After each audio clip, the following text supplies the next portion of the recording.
Welcome to another episode of the Bottom of the Stream Movie Show. My name is Adam. My name's Nick. I had to shout quite loudly because I'm quite far away. We are. I'm in 1936. We're in the Wayback Machine. It's great. What do you think of the 30s? It's dark. Yeah, I mean, I know that there's some bad times are coming. Yeah. Across the world. It's not going to be a fun Do I have the ability to... Do I know what I know now? Yeah. Yeah, I'm not having a great time, probably. Probably not. Why are we in the Wayback Machine? Because you have played your wild card this week on Bottom of the Stream. Us, as your hosts, and our top level Patreons will get a wild card every season on Bottom of the Stream. And that means we turn off Robin the Randomizer for a week and get to choose which movie we are watching. And this is what you have chosen. This is what I've chosen. Why have you chosen this? I wanted to do something a little bit different. I figured we do an 80s movie occasionally on this show, and I figured we'd probably do one. We haven't done one for a while. And then I was like, I got to 80s movies on Netflix, and then I kept going. Yeah. And I got further and further back, and I found this, and I was like, I didn't know it existed. Yeah, I was like, why not? We've never done it before. I've never seen a movie this old before, apart from probably Wizard of Oz, and even that's not quite as old. No. But yeah, so I thought, why not? Fuck it, let's just do it. It's the shortest movie we've ever done. It's only an hour and 5 minutes long. Okay. And it's the oldest movie we've ever done by quite a considerable time. 40 odd years, probably. Yeah. Sweeney Todd, the Demon Barber of Fleet Street. A story which I'm sure most of you are familiar with. Yes. If not this version. Absolutely. Do you want to hear some history on the actual story of Sweeney Todd? Why not? Before we get into it. Sweeney Todd is a fictional character who first appeared as a villain in a Penny Dreadful serial called The String of Pearls. Okay. Which was released in 1846 and 1847. It tells the story of a legend of a barber from Fleet Street who murders his customers with a straight razor and gives their corpses to Mrs. Lovett, the partner in crime, who bakes their flesh into meat pies. Since then, the tale has been told multiple times in various different medias. There are claims that Sweeney Todd was a real-life historical person. Okay. Peter Hanning, I think his name was. He wrote a book about it. I have that book. It's on the desk right next to you. You do, yeah. Since that book was released, it has been widely disputed and pretty much debunked. But it's quite an entertaining book, so you should probably check it out. Yeah, it's been around for going on for 200 years, 180 years as a story. Yeah.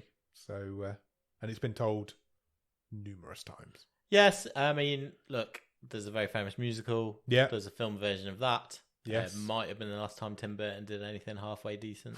And even that's still not amazing. Yeah. I would say. I would think most people have a passing knowledge of at least what Sweeney Todd's profession is and the sort of story behind him. Oldest reference to the story in its present form is found in the diary of the Swedish traveller Per Lundström, and his diary dating from the middle of the 17th century. Okay. The story, though, is set in Calais, which is where the author heard the story. The story includes all the details of the legends except for the name of the character himself. It's also possibly based on a character from the Charles Dickens Pickwick Papers, who was a butcher who made pies out of cats. Okay. So they reckon it might have come from there. It could have also come from Martin Chuswick. Cat pie, anyone? Yeah, no thanks. I'll take the fur off. Yeah, it's a story that's as old as stories itself. Why not? So this particular version, or this particular telling of this story, as we just said, was released in 1936. It doesn't have a rating in the UK. It is rated as A for all. Do we not go back and rate? I don't think so. Old films. Yeah, maybe not. Doesn't have one. It's on for 1 hour and 5 minutes, and it's currently rated at 5.8 out of 10 on IMDb. Okay. So it's right in our wheelhouse. Oh, yeah, right in the middle of the scale. That's the word I'm looking for. This film stars a guy called Todd Slaughter. Aptly named. Aptly named. Also known as the immortal Todd Slaughter. Yeah, that's not true. That's not true. And he's also known as Europe's Horror Man. That's what he says on the poster for this film. He plays a character called Sweeney Todd. He had this ambition in life to make films that Victorian people would have made had they been able to make films. Yeah. He was in lots of Victorian movies. He's also widely regarded as England's version of Bela Lugosi or Boris Karloff. Except you've never heard of him. Absolutely. Do you want to know a bit more about Todd Slaughter? Yes, what an interesting character this guy is. What an interesting character this guy is. So he was born Norman Carter Slaughter on the 19th of March, 1885. So only a few years younger than the actual story of Sweeney Todd himself. He was an English actor best known for playing over-the-top maniacs in macabre film adaptations of Victorian melodramas. He pretty much invented the term ham. He's very hammy. Well, look, if there's one word for his performance in this movie, it certainly would be hammy. I, in fact, texted you that. You did, about 15 minutes into me watching this movie. You did, indeed. He usually played the villain in films. He started off on stage, though, as N. Carter Slaughter. That was his first original acting name. He primarily played the conventional leading man or character roles. After the First World War, he ran the Theatre Royal in Chatham, in Kent, and before taking over the Elephant and Castle Theatre in London for a memorable few years from 1924. Those years have since passed into British theatrical legend, apparently. I don't know why, but that's what it says. His company at that time revived Victorian blood and funded melodramas such as Mary and Martin, Sweeney Todd, Jack Sheppard and the Silver King. He went on to play the role of Sweeney Todd on stage over 2,000 times. That's before this movie. Before this movie. It was in 1925 that he has adapted his stage name as Todd Slaughter, but he was still at that point playing heroic roles on stage. He went on to play all sorts of like Sherlock Holmes characters, that sort of thing back in the day. He played Long John Silver in Treasure Island in 1931, went on to win awards for that. It wasn't until the age of 49 that he began his career in films, mainly because films weren't a thing when he was younger than that. His first ever film was called Maria Martin or Murder in the Red Barn in 1935, which is a Victorian melodrama filmed cheaply with Slaughter as the obvious evildoer. His second movie role was this one. Okay. So he went on to play this. He was then went on to play roles in The Crimes of Stephen Hawke, The Tickets of Leave Man, The Face at the Window, Crimes at the Dark House, but most of his films were known as quota quickies. Yep. Which is basically, there was a government requirement back when cinema was first a thing that at least a percentage of films shown in cinemas in Britain had to be British made. So a lot of low quality British films were made just to fill that quota. So they're known as quota quickies. And that's what he basically went on to do. He starred in all sorts of Victorian films. He played Jack the Ripper a few times. Moving into the 50s, he played a couple of films in the 50s. However, the public's appetite for melodrama seems to have abated somewhat by the stage, and he was declared bankrupt in 1953. So he, after all of that, ended up with no money. Wow. That owed to a downturn in his touring income. He continued to act on stage. His final play was Moliere's The Gay Invalid opposite future horror star Peter Cushing. Oh, really? Wow. Yeah. On February the 19th, 1956, at the age of 70, Slaughter died of coronary thrombosis in Derby. After his death, which followed a performance of Maria Martin, his work slipped almost completely into obscurity. Film historians recently have revived interest in Slaughter's cycle of melodramatic films, placing them in a tradition of cinema of excess, which also includes the Gainsborough melodramas and some Hammer horrors. He basically died and disappeared. Yeah. Fascinating. Nobody knows who he is, but he's a fascinating guy. There are other people in this film, obviously. There's not many. Stella Rowe plays Mrs. Lovett, and John Singer plays Tobias, who's the young kid.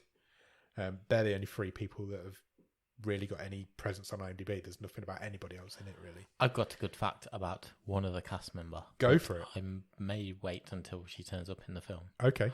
Sounds good to me. Let's do it. Because I've seen her in something else. What? Yeah. Seriously? Yeah. Wow.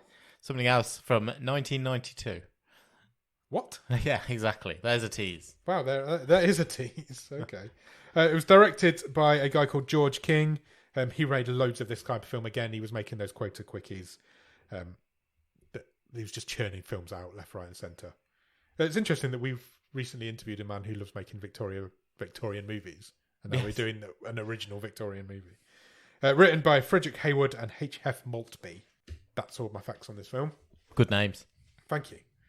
But I didn't name them, but thank you anyway. Do you have a one-word review of Sweeney Todd and the Demon Barber of Fleet Street? I was going to say cutting, but interestingly, he never cuts anyone's throat. So I'm going to say trapdoor. Don't you open that trapdoor, because there's something down there. In fact, in the original story of Sweeney Todd, he only slit throats if the people survived the fall through the trapdoor. So that's what he means by polishing them off. So the death was supposed to come through. I'm going to get this out of the way straight away. I did giggle when he said, I'm going to polish you off, which he says a lot in this movie. That is his catchphrase. That is his catchphrase. It was Sweeney Todd's catchphrase at the time, mainly because he made it Sweeney Todd's catchphrase in the 2000 stage shows that he did. But the original story of Sweeney Todd, he doesn't slit throats unless the people survive the fall. In the Johnny Depp one, the throat gets slit and then the fall gets done. So it's just a way. It's a bit more gruesome for a modern audience, I suppose. Where does this film start, Nick? Credits. Credit sequence. Pre-film credit sequence. Yeah. Do you know why? Because you have to have the credits in front of your film back then. Back then you did. There's no credits at the end of this film. Yeah. This film stops and Netflix just cuts off, which took me a bit by surprise. So credits, and then we're in London. We are. We're in present day London, except the present is 1936. Yeah. It's such. I wasn't expecting the framing of in terms of I'll say flashback, but you know what I mean. It's a flashback. It's basically the whole film's a flashback. So we start off with a man entering a modern day barber shop, and he goes to get a shave. Basically, he does. He says he's a London businessman. Yes, and basically the barber is chatting away to him, and this man spots a painting on the wall in this barber's, and it's of Sweeney Todd, or the legend of Sweeney Todd. So this barber begins to tell the story. He does. The barber and his assistant are shaving, foaming the guy up. Yeah, absolutely. And then he says, "That's Sweeney Todd. He was the best proponent of a razor that London's ever seen. Yeah. Let me tell you this story. It was about 100 years ago." Yeah. So even though this film's now almost 100 years old, it's 86 years old. We're now going back even further. Yeah. So, it's probably the first use of a flashback in cinema history, maybe. Who knows? Might be. At the beginning, we meet two boys who meet up with two girls. That's how this film starts. Sure. We're at the docks. Yes. For they are going away on voyage. Yes. This is clearly a set. Yeah. The whole film's set outside, but we're inside for all of it. There's nothing set outside on location anywhere. Correct. We're in studios and filming in studios. So these are two sailors who have just come back to shore or are just about to leave. They're about to leave. Yeah, so they're about to leave on a journey. There is Mark. Yep. Who is betrothed or would like to be betrothed. Yes, is seeking the blessing of his lady's father. Yes. And that is Joanna. Yep. These names will be familiar to you if you have seen any other version. Yeah, absolutely. All of the names will be. Joanna's father is the governor. Yeah. He's like in charge of boats. He's in charge of boats and stuff. And the other lady is Joanna's like lady in waiting, I guess. Yeah. Like, servant lady. She's called Nan. Even though she's young. I've seen the lady who is named Davina Craig, who played Nan. Right. In a movie before. Really? Which I didn't realise till after when I was reading a bit about these people. Okay. I saw her in a movie that was released in 1992. Wow. Directed by Peter Jackson, because Davina Craig emigrated to New Zealand. Right. Later in life. And she had a part in Brain Dead. Really? Which I think was Peter Jackson's second movie. Yeah, I think it was. She must have been a zombie film. She must have been old by then. Yeah. Oh, there you go. Fact. Good fact. Yeah. I like it. Didn't expect. That's absolutely mad. How is somebody in this film also in Brain Dead? Yeah, crazy. That is absolutely mad. As soon as she started talking, I put the subtitles on for this film. She's too English, even for me. I could not understand a word of what this lady was saying. She was very English. I mean, it doesn't help that the sound in this is shot. Yes. I mean, the dialogue's all right. Yeah. But the soundtrack's gone. So completely. You can hear background music, but it sort of fades in and out, and you get just hints of it. It's quite ghostly, actually. Actually, although it's not the way this film was designed to be heard, no, I thought it quite added to it. Yeah, maybe you may be right. It's definitely not been remastered. This film. You just hear the odd sort of plink or screech of a violin. But it's like you're like really straining to hear the whole thing, and it's I just added to the atmosphere. Would it have been music would have been performed live maybe whilst these films were being played out? I don't know. I have no idea. Maybe. I don't know. No, it has not in any way been remastered at all. It is quite difficult to hear some of the dialogue. So I just put the subtitles on because I was missing stuff. And especially when this Nan lady was talking, because I had not got a clue what she was saying. Yeah, so Nan meets up with Pearly. Yeah. I think I've just put these are the two commoners. Yeah. Pearly is also going away on this voyage. Yeah, he's basically Mark's assistant and Nan's Joanna's assistant. Squire, yeah. And then we meet Sweeney for the first time. He's just there to wave the ship off. Yeah, he's basically hiding behind a phone box and being creepy and old and weird. And he talks about how people have beautiful throats. Yes. Which doesn't set anybody's alarm bells or anything. No, he's just talking to a passerby about. Yeah. Yeah. He's waiting because he wants some time with the governor. Yes. We don't know why yet. We don't know why yet. The governor shows up at this point. He is Joanna's father, as we've just mentioned. He does not like Mark. No, he's like, you're poor. Get away from my daughter. Yeah. Get my daughter back on the boat carriage. And you get off on that boat and we never want to see you again. He sends Mark back to his ship. Basically, Sweeney grasped them up. He's like, your daughter's just been talking to that sailor over there. Yeah, you should get down here. Because... trying to get into the pocket of the governor is what he's doing. That's because he wants a stake in the new ship that the boat company is building or about to launch. He does. And it's £15,000. Yeah. Is what he's prepared to pay. It's a lot of money back then. It's a lot of money now. Well, yeah, obviously. But in 1936, I imagine it was a lot of money. And 100 years before that, I imagine it was a heck of a lot of money. Oakley says to him, Governor Oakley says, look, I'm interested in you investing. How about we discuss it later over a bowl of cut mutton and boiled fowl? Oh, that sounds lovely, doesn't it? Yeah. Sheep and chicken. Boiled chicken and cut mutton. Yeah. What? Well, you have to cut it. Sweeney Todd says that sounds great. That sounds lovely. You know me. Yeah. I love my mutton and love my a bit fowl. Of cut mutton. So we cut briefly, but Joanna's then crying at home. She's in love with this guy. Yeah. She's not allowed to see him. Then Sweeney gets a new apprentice. He gets a new boy. Yes, a new boy. He's basically... I think they said he's gone through 7 in the last 8 days or something. 7 in 7 weeks. 7 in 7 weeks. Suspicious. Yeah. And the guy from I think it's basically the guy from the local council. I think it's like a children's home or something. Yeah, but it sells children. Oh, maybe. But it's like, look, this is your 8th one in 8 weeks. What the hell are you doing with them? I think he's just selling waifs to businessmen. A great character name for this young lad, by the way. Go on. Tobias Ragg. Great name. But it is a character in the traditional story. Yeah. In the Johnny Depp version, he's called Toby. So I guess that kind of works. He has to declare that he's there of his own free will. They make him say that out loud to say that he is. This guy was he died at the age of 67. Okay. So he lived a healthy life, not very old though. He gets the man who sells the children gets a guinea for every boy that he takes. A guinea is worth about £1 in modern day. Okay. And Todd instantly, when the man leaves, gives Tobias a penny to go and buy a pie from Mrs. Lovett's pie shop. Only after he tells him a story about a barber's boy he used to know. Yes. Who couldn't keep a secret. Yes. And had his tongue cut out. So, yeah. Then, off to the pie shop with you. Yep. Goes to buy a pie. He goes to meet Mrs. Lovett. She gives him a pie. He basically tells her that he's Sweeney's new apprentice boy. Yes. She knows how this deal works.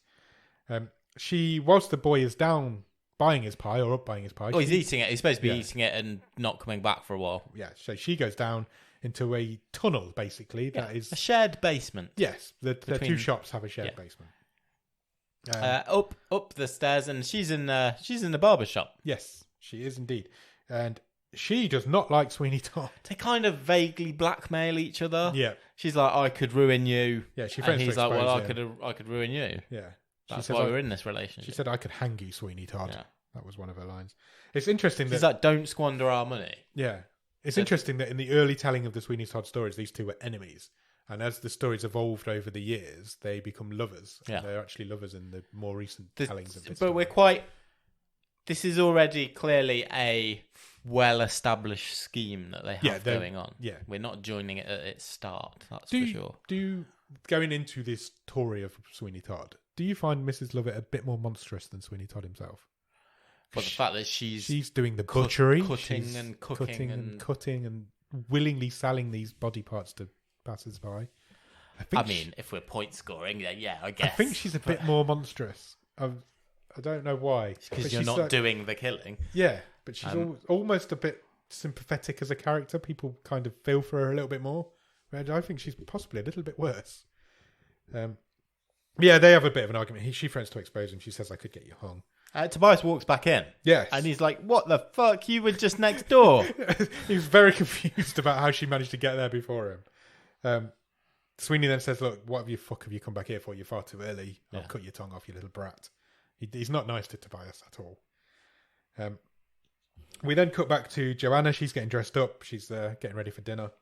So Sweeney Todd, because he's going to his appointment with the mutton and the boiled fowl.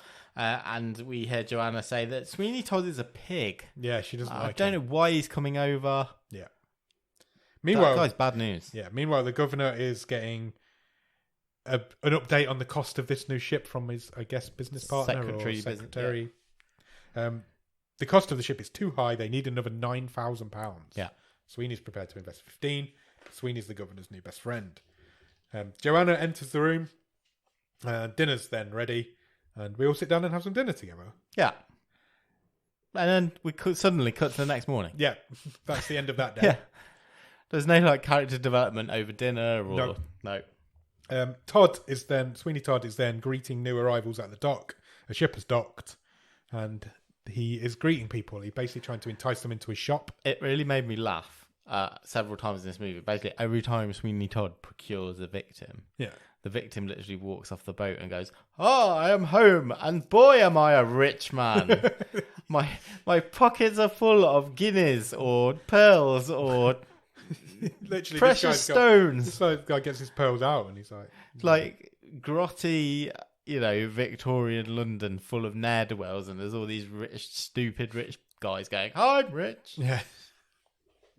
It's very hammy. Yeah. We cut back to Joanna. She's still getting changed, getting ready. She revealed. I laughed at this line because I thought it was quite funny. She reveals that she's only wearing 7 petticoats. Yes. And that isn't enough. Nan says you need to be wearing at least 9. She goes to grab her 2 more. I thought that was quite funny. Cut back to Sweeney Todd. He puts the man in his chair. Yeah. Special chair. Everyone always goes to sit in the wrong chair in this movie, and he has to move them over into the correct one. Tobias grabs some shaving jello. A lot of talk of polishing off. Yes, there is. This stage. Yeah. Yeah. Do you think it was innuendo at the time? No, not at all. No, it's not, is it? It's weird, isn't it? How it's become. Yeah. This film's become more funny than it should be. This guy literally, this rich guy sits in the chair and he actually goes, "Oh yes, so I've not been back in England for 12 years. I went to seek my fortune. I found my fortune. It's all here in my pocket, in my bag. This bag's full of cash. Oh, by the way, I've got no living relatives. I'm all on my own. I've got no friends, got no relatives." Yeah. It does happen. Tobias lathers him up with shaving cream. And when he's finished that, Sweeney says to him, "Here's a sweet penny. Go out and buy yourself a pie. Don't come back till you finished it." Yeah, a big enough pie to walk to X part of London and back. Yeah, that's what he always says. Yeah. And then as soon as Tobias leaves the shop, Sweeney almost clubs his fingers together like an evildoer. There's literally he's got a really good evil laugh. To be fair, he pulls a little curtain back, and there's a lever behind this little curtain. He pulls the lever. The man falls through the floor. Todd does his evil laughing again, and the man is now dead in his basement. Yeah. It's a scheme that can't go wrong. Sweeney Todd gets down there first. He pockets this bejeweled necklace. Yes. He's got like a... And he sort of squirrels it away before Mrs. Lovett comes around the corner. Yes. Because they're obviously supposed to be splitting all the proceeds. Yeah. But Todd's siphoning something off every time by the looks of things. So her cue to go down into the basement is Tobias buying the pie because she knows that he's been sent away. It's time for her to go down to the basement. He then leaves Lovett with the body. Yeah, it's like, right, over to you. Yeah, this is the point where I've got another she's meeting. A bit more monstrous than he is because she's like dragging this body away to get ready to butcher it. Sure. Cut it up for using the pies. He goes away and he goes to meet the governor. Oh well, firstly he goes a riding with Joanna. Oh, of course. And gives her the necklace. Yes. It's an old school way to shoot a carriage ride. Yeah. It's basically a screen playing footage behind them. It is, yeah. But it's nice though, isn't it? It's nice, cozy old Hollywood. It's just how it works. He gives her this jewel necklace. It's like he's creepy. He's lecherous. She knows straight away. He wants this young girl, yeah. and she's not interested in this dirty old man. And then, surprisingly, this one takes a turn. We get a caption, on the screen, and the caption reads: "The Golden Hope, which is the ship which Mark and Pearlie went off on, the Golden Hope nears the African outpost of Trader Patterson." Yeah, we're going to the jungle, boys. Yeah, we're out of London now. Yeah, we're on a boat. Mark and Pearlie are talking about the girls they left behind. Yeah. And how they miss them. All that sort of stuff. And then we meet this African trader who's waiting for this ship to arrive so we can start selling them some stuff. Yeah. There's also some tribal people, I've written in inverted commas. They're also waiting for this ship to arrive. Well, the natives are starting to surround the outpost. Yeah. There's going to be a fight. And then there is a fight. Do we talk about how problematic this scene is? It's 1936. I know. It is problematic now. But how do you... I'm just saying, it's going to play a part in what I think of this movie, because that's how my modern day brain is wired. Yes. Because basically, the next 5 to 8 minutes of this movie... are incredibly racist. Unbelievably racist. Yes. And insensitive, and it just... Obviously, it wouldn't be made today, but I'm also kind of thinking, should it even be in? It's difficult, isn't it, to say you should go back and take bits out of films which are of their time. No, I don't think you can. But it's problematic. It's really also, offensive. Do you also look at it that like there's 10, 12, maybe 15 black actors who have been given a role in this film, which wouldn't happen in many films in that era, maybe. Yeah. And they would have got paid for it. They would have... I can't even bring myself to say what the slave, let's say it is, the slave of Trader Patterson is named in this movie. It's just... I don't know if I picked up. It's awful. Is it really? Yeah. Okay. Yeah, don't say it. I'm not going to. But basically, it's completely unnecessary in this film as well. This whole if scene this bit wasn't in this film, it wouldn't matter. No. Because all this exists, the only reason this part exists in this film is so that Mark can get this bag of pearls. Yeah. Should we skip through the whole thing? Yeah. Basically, there's a tribal attack on this outpost. The trader who lives there, Patterson, I guess his name was, he gets killed in the kerfuffle. His slave goes to the boat to say, come on, help us out. We're under attack. The sailors go onto the shore.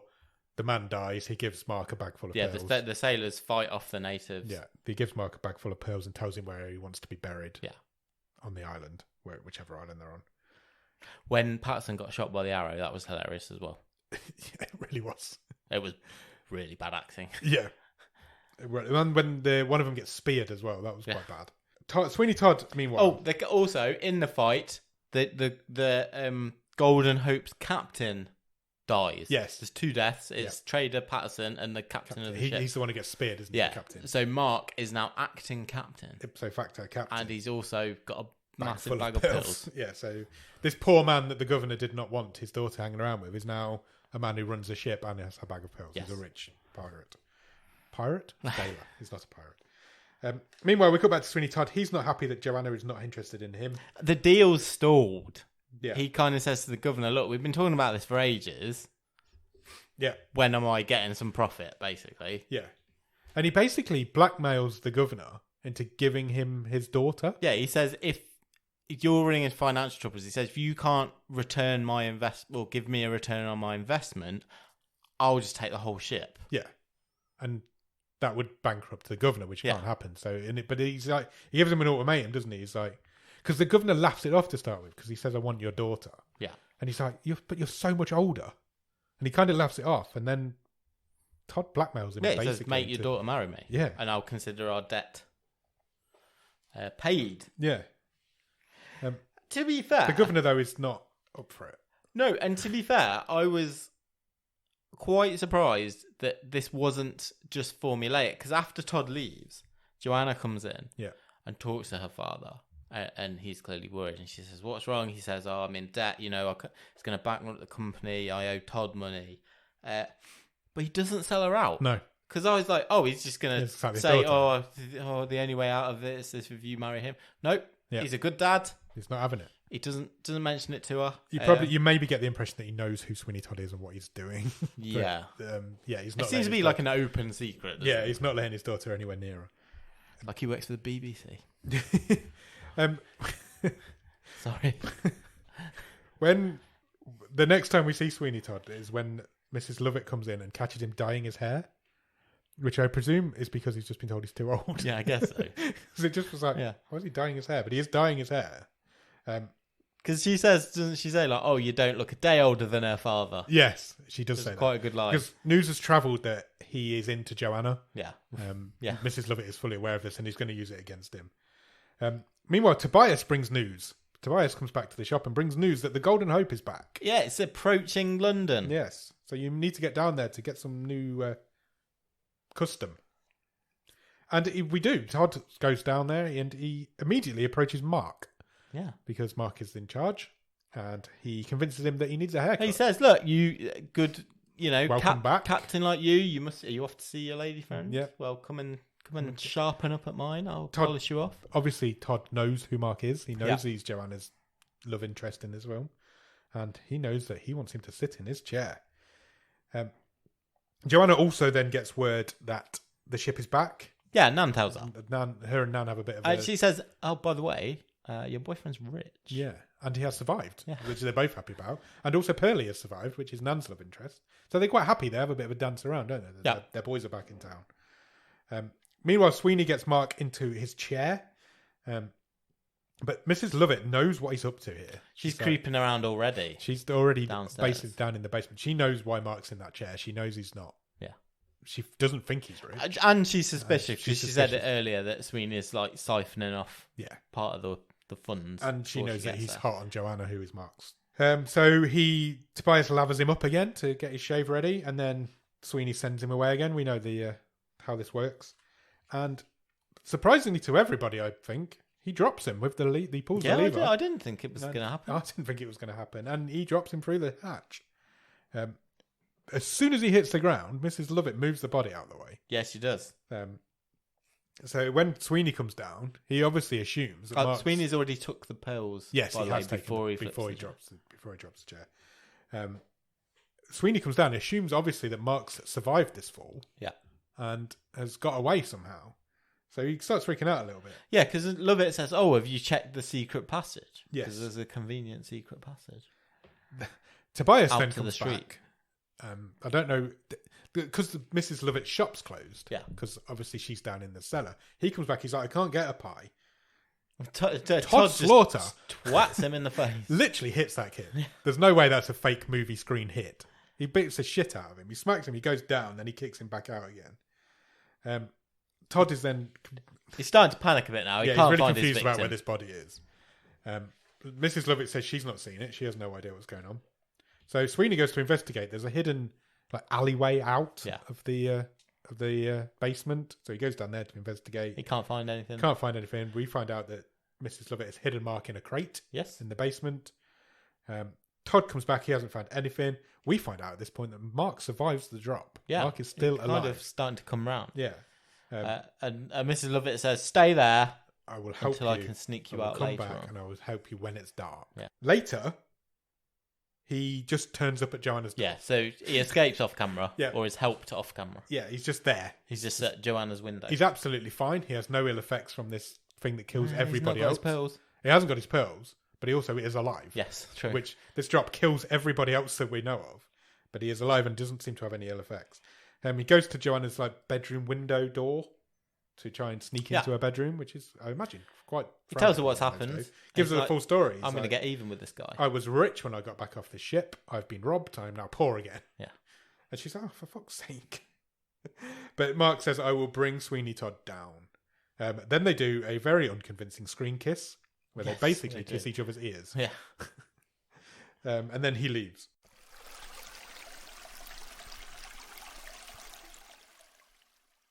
Mr. Parsons then turns up at Sweeney's shop. This is a fence. Yes. So he's the guy who basically, when Sweeney gets something he needs to sell, goods. he handles the stolen goods. His name's Mr. Parsons. He doesn't want the pearls. He's like, nah, pearls aren't in. Pearls are not in. And also, they're quite hot. Yeah. People know that Mark came back with pearls. Yeah, he calls him out, doesn't he? Yeah, he says, I know where you got those pearls from. Yep. I know about there's a missing rich guy because he never turned up at his hotel. Yep. And I know about these boys. It's pretty obvious what's going on here, Sweeney. Yeah. That's what he says. Mark, we then go back to Mark, and he thinks, I'm going to bring Sweeney down, and I'm going to do this by dressing up as a farmer. Yeah, he's going to, master of disguise. There's all sorts of there's all sorts of Scooby-Doo surprises going on. Yeah. So Mark and Pearly work together, and he's got a wig, a few false sideburns. He puts them on. All of a sudden, he's a farmer. It doesn't look any different at all, by the way. It puts a little bit of a country voice on. Yeah, a little bit. Parson, meanwhile, does offer Sweeney Todd some money for the pearls, which he didn't want. He offers him $7,000. I thought he asked Sweeney Todd for $7,000. He does, because then he twists it. Yeah, he says, you give me $7,000 and I'll keep your secret. He does. So Sweeney thinks... Oh, and I'll keep the pearls. Yeah, so he says to Sweeney to start with, how's $5,000? Sweeney's like, no, they're worth more than that. He's like, how's $7,000? And Sweeney's like, yeah, I'll take $7,000. He's like, no, I'm taking $7,000 from you. Because you've got a secret and I'm going to keep it.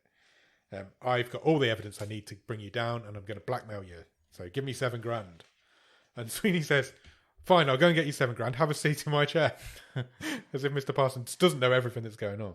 Well, first, he twats him with a stool. He does twat him with a stool after he asked for the pearls and $7,000 in gold sovereigns he wanted it in. He twats him with a stool because the guy's an idiot. I love the cut here because it cuts before he hits him with the stool, and the stool is clearly intact when he hits him. But then after the cut's made, the stool's in a million pieces on the floor. It just added to it. Yeah, it did. It's because it's just of its time. So he knocks him out of the stool. He puts him in the chair and tips him into the basement. Then, as soon as he's done that, literally the second after, Mark shows up in his farmer disguise, and literally, and Sweeney's not there at this point, is he? He meets Tobias first. Yeah. So Tobias tells him that he's afraid of Todd, and Mark says to Tobias, "Look, I will save you from this man. Yeah, take this note. Take this note to Joanna and tell her it has my mark on it. Yeah, like drop in the word. Just whatever you Mark. do, say the word Mark, and she will know what you mean." Also, Pearly's outside, Mark's mate. He's dressed as a monk for an unexplained reason. I think it's presumably the only two costumes they had in the dressing up box. Yeah, sure. Monk and farmer. Yeah. And he gets into the basement. He finds this secret passage and reverses it and gets into the basement. Meanwhile, Tobias is playing along now with the ruse, and he starts lavering Mark up. And Todd, they go through the normal protocol. He lavers Mark up. Todd sends him away, and then this bit made me laugh as well. Sweeney Todd pulls the lever with Mark in the chair again, and flips him, but he holds on. Yeah, he just holds on. He just holds on to the arm, and he's hanging upside down. When he's underneath, I presume this chapter's got two chairs. I guess so. Yeah, it's like it spins, and there's another chair, and then it spins back, and there's another chair, and he's holding on. And obviously, Pearly's already down there. He saves Mark, and they're now both in the basement. And then they leave. They just go. I was like, oh, you're not going to do anything. Get him now? No. You're just going to go. Yeah. It's just proving that I think he just wanted to prove his point, even though he'd already been flipped once already. It was bizarre. Todd then goes to see Mrs. Lovett. No, he goes downstairs. He's like, fuck, where's this guy gone There's now? one survived now. Mrs. Lovett's down there, and she's like, he's convinced that she's helping him. Yeah, and she says, I didn't help this one. No, I did help the last one. And he says, so you did help the last one. Yeah. And then they have a fight, and she pulls a knife on him and everything. They have a fight over the table. And then Tobias arrives at Joanna's house. This bit was weird. He tells her absolutely everything. He's completely honest with her. He tells her the whole story that he knows. Yeah. He doesn't know everything, but he's got his ideas of what's going on. 3 things are happening at once now. Yeah, so we're all kicking off. Mark sends Pearly to get the rest of the crew from the boat. Yep. Because they're going to go after Todd. Yep. Pearly, in the meantime, is eating a pie while this conversation is going on. Because he snuck a pie. Snuck a pie from the basement. Sweeney Todd is packing his stash of jewels. Yeah, valuable. All the stuff that he siphoned off. getting ready to leave town. And Joanna and Tobias are swapping clothes. Yes, they swap clothes. Because she's going to go back to the shop. Yeah, she's going to go to the shop to be the new assistant. And it specifically says, we've swapped clothes. Yeah. I mean, she's twice the size of this kid. Yeah, this kid's like 12, 13 maybe. Probably younger than that. Probably younger than that. But she's not as...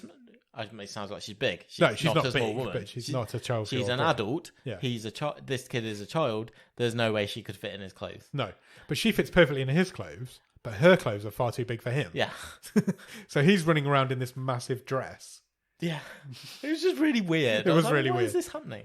You can't imagine a young boy putting a dress in the 30s either, but it happened. I mean, he's very much not happy about wearing this. Do you think that like the audiences were rolling around at absolutely. this they're in the aisles? There's a kid in a dress. That's funny. He's not happy about being in this dress. He makes no bones about the fact that he's not happy about having to wear a lady's dress. She looks great in the men's costume. Yeah. Or the boys' costume. So she goes to the shop because she's going to pretend. She's basically doing the same thing that Mark's just done. She's going to go and try and catch him in disguise because Sweeney Todd is not good at picking up when people are in disguise. All she's done is put a bit of muck on her face. Yep. Oh, it's cinders from the fire, wasn't it? Tobias did it for her. So she gets there. She knocks on his door. She says, "I'm your new apprentice." Tobias has cleared off somewhere. I'm going to be the new one. He doesn't recognise her at all, even though he's madly in love with her. And he says, "Right, sweep the floor. Do something useful." There's a cut here as well where Pearlie's like eating a pie. Yeah. And he's like, "Oh, I wonder where the bodies are." Yeah. And the camera focuses on this pie. And I just thought it was quite interesting because this movie never outright says Mrs. Lovett is chopping people up. No, it never actually says it. Yeah. You just know the story, I guess. But yeah, that's interesting. You're right. Whilst Joanna is sweeping, she either accidentally or on purpose drops a purse on the floor. Yeah. And reveals who she is. Well, Sweeney reveals that she's not the person that she says. Yeah, because Sweeney Todd is like, "Oh, why has she got a bag full of money?" Yeah. So they fight. Like, this was weird as well. Yeah. Because he didn't strike her or anything. No. She just went limp. She just passed out. Yeah. I suppose you can't have a man punching a woman in a film, not. But yeah, they basically fight and then all of a sudden she's unconscious. Yeah, so he puts her in a cupboard. It looked like he'd done it by mistake. It looked like he didn't mean to knock her out. Then he locks her in the cupboard. And then he sets the place on fire. He does. He goes into the basement, piles up all the furniture, gets some hay from somewhere that's kindling, sets that on fire, and the whole place goes up. And then he leaves with his valuables. Nan discovers Tobias in the dress. She's not falling for this ruse. She can pick up disguises. She goes to find Mark. She tells Mark Joanna's gone, and they all run to the shop. She's at Sweeney Todd's. Yeah. She's gone. He's at Sweeney Todd's. They all run there. Meanwhile, there's a small crowd gathering outside the shop because they've spotted the fire. Yeah. There's all smoke coming out the Sweeney window. Todd's not left town. He's just over the road watching this literally whole thing just go behind down. his phone box again. And then he opens the purse that Joanna dropped on the floor. Yeah. And in it is the necklace that he gave her earlier. Yeah. And he realises who he's left in this fire. He shrugs it off. Yeah, He's not bothered. Fair enough. Mark shows up literally screaming her name. Runs into the shop like a fucking superhero. Finds her in the cupboard. And because he's gone in, Todd's like, "Well, I'm not going to get away with this now." So he runs back in. But he still could have. He still could have done a runner. Yeah, but I think he didn't want Mark to have Joanna, did he? No, and that ended up being more vital to him than the money, I guess. Yeah, because he was going to leave, and then when he saw Mark arrive, he didn't want Mark to be the hero. He runs back in, or that he was that in love with Joanna that he couldn't bear to it. But that, I think that just left me cold because I didn't. The strength of his feelings for her weren't. No, because he realised just before that who she was, and didn't go back in at that point. Yeah, exactly. It was messy. It was a little bit. The ending of this film is a little bit messy. Mark and Sweeney Todd then fight in the shop whilst the shop's on fire. Mark manages to knock him out, and he grabs Joanna, carries her out like a superhero. Happens to lay her down using for her pillow the bag Todd's full of Sweeney Todd's jewels. He basically wakes her up with a kiss, and they are lying on Todd's valuables. Sweeney Todd, meanwhile, has been knocked out on top of his trapdoor chair, and the fire burns the lever, which triggers the chair to spin, and he falls through.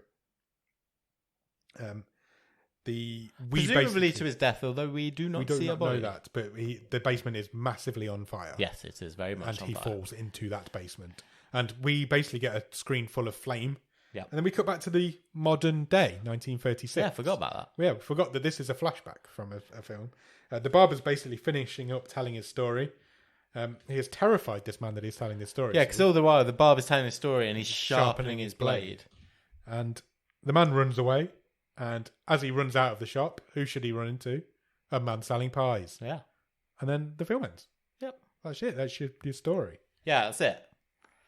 What do you think? Look, I enjoyed watching this because it is just so different to anything we've done before. Completely different. It's going to be hard to put in a stream table because is it any good? I don't know. I don't know how I'm judging it. I don't think the performances are good. It is cheap, even though it's 90 years old. Do you know what I mean?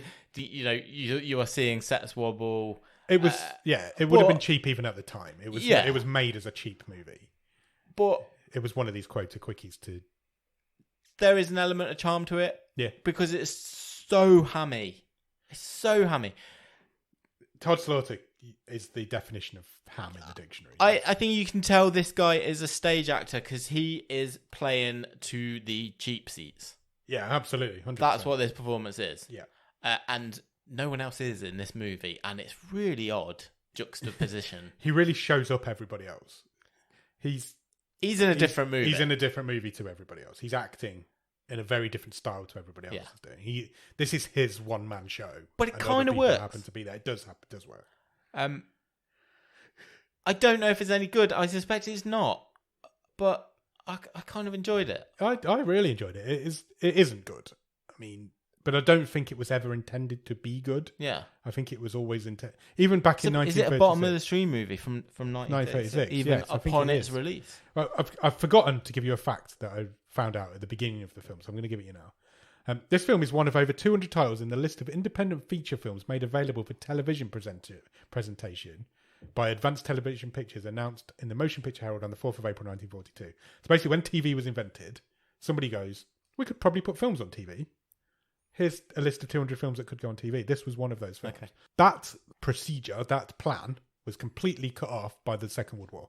Yeah. So everybody was like, we could put all these films on TV, and then nobody ever put any films on TV because there's a war going on. Would not continue to develop until 1946. And because of poor documentation, no record has yet been found of its initial television broadcast. Okay. However, its earliest documented telecast occurred on Saturday the 25th of November 1944 on New York City's pioneer television station, WNBT. So it was almost 8 years before it was even ever shown to anybody, other than in a cinema, which nobody would have gone to see. Yeah. It was actually released as a double bill in the cinema with a film that was called The Return of the Frog, which was a sequel of a film called The Frog. Okay. So nobody would have ever seen it in the cinema. It was 8 years before anybody ever really seen it on TV. And even then, in 1946, not many people had TVs. So there's a possibility that nobody's really ever seen this film. It has had a bit of a resurgence in America recently. It's actually quite well regarded in American old movie culture. Okay. A lot of Americans like it. Like you say, it isn't very good. It was never made to be any good. It isn't supposed to be any good. Yeah. But it's entertaining for what it is. It's the story of Sweeney Todd. Sweeney Todd? Super Ted. It's an hour long. It flies by. And maybe that's what it's got going for it. You know these people. You know these characters. You know the story. It's just an old version of that. It's more subtle in some ways than I expected because no one ever says outright this lady is cutting these people up and putting them in pies. No, it's very much implied, but it's never actually said. I'm really glad I watched it. Me too. I'm really glad I picked it. I'm happy with it as a wildcard choice. I'm not expecting to win the wildcard race this season, but I'm happy that I picked it. Yeah. And I'd happily... It's a good choice. I'd happily maybe do another old film in the future on Bottom of the Stream.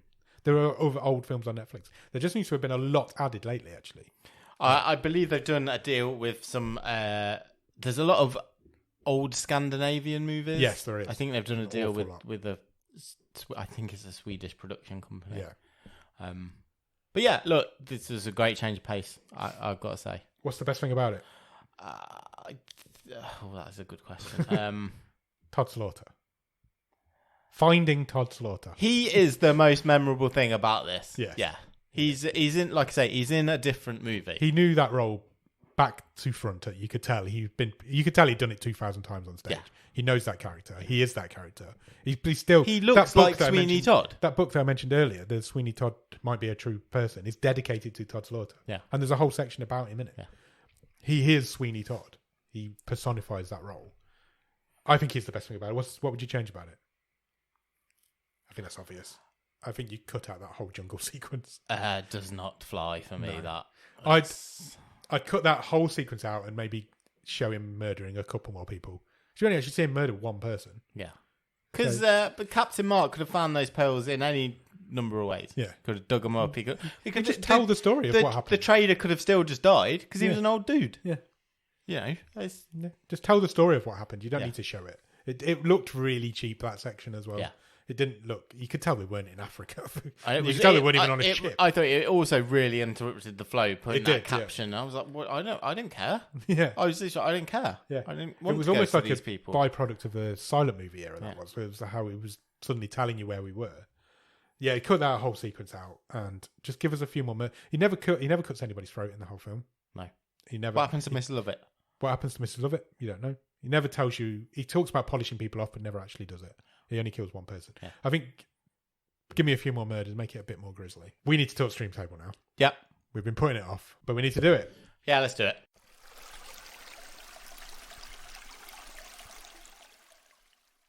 Do you want me to read up from the bottom? Okay. There's 15 films in the Stream Table currently. Currently at 15th is Set Up, 8 Remains, Target, Hard Times, Comes a Bright Day. The top 10 are The Land of Steady Habits, in 9 The Parts You Lose, 8 All at Sea, 7 Robot Overlords, 6 XOXO, 5 is Bodygam, 4 is Pentagram, 3 is The Trip, 2 is Ghosts of War, and 1 is Summit of the Gods. Where does Sweeney Todd and the Demon Barber of Fleet Street go in that table, Nick? I think it goes at number 1 personally. Serious? No. I just want to beat. I wanted to beat. I thought you were. thought you were trying to do me after last week. Okay, total gut reaction. 7th. Above Robot Overlord? Yeah. I will take it. Because I was going to say 8th. So. I've literally just thrown a dart in that list. That's just, I've not thought about it. I didn't want to think about it because it would be difficult. And that's my gut reaction, 7th. This is weird now. I'm going to talk you down. Okay. On my wildcard pick, I think Robot Overlords is slightly better than this. Look, how do you compare? You can't. Right, if you want it down 1, let's move it down 1. It's definitely better than All at Sea. Yeah. I think it's a bit of a disservice to Ben Kingsley to put this back. You're probably right. Let's go 8th. 8th. How weird that I've just talked myself down. Yeah. Where's your wild card? 7th. Thanks.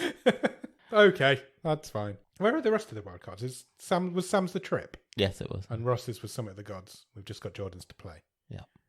Jordan's always last. That's fine. It's tradition. Needs to be better. No, it's tradition. It is tradition. Cool. Okay, so yeah, you can beat me in the wild card race this season. First time for everything. I think it's happened every time. But there we go. Close run thing. Very much so. Very much so. That being said, look, despite that, great choice. Thank you. It was just something a little bit different. Yeah, 100%. And we've learned a lot about Todd Slaughter. Oh, so this episode's going to be probably longer than the movie. I thought we'd struggle to get an episode out. No. We really haven't. When I saw how long it was before we'd watched it, I knew after we'd watched it we wouldn't. We've gone longer than we normally do, so all good. We need next week's film. We do.